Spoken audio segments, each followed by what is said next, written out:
Hi hello నమస్తే welcome to LP news. నేను తరి రాజశేఖర్. వాహనాలకు వాడే ఇంజన్ గేర్ ఆయిల్ ను నకిలీగా తయారు చేస్తూ సొమ్ము చేసుకుంటున్న అక్రమ దందాను కామారెడ్డి జిల్లా కేంద్రంలోని పట్టణ పోలీసులు గుట్టురట్టు చేశారు.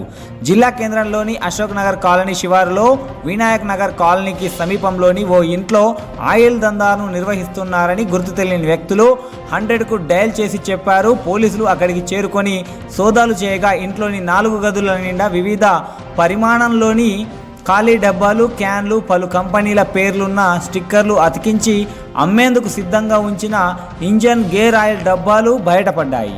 దీంతో పోలీసులు ఆయిల్ డబ్బాలు, పలు కంపెనీల పేర్లున్న స్టిక్కర్లను స్వాధీనం చేసుకొని తయారీదారులను విచారిస్తున్నారు.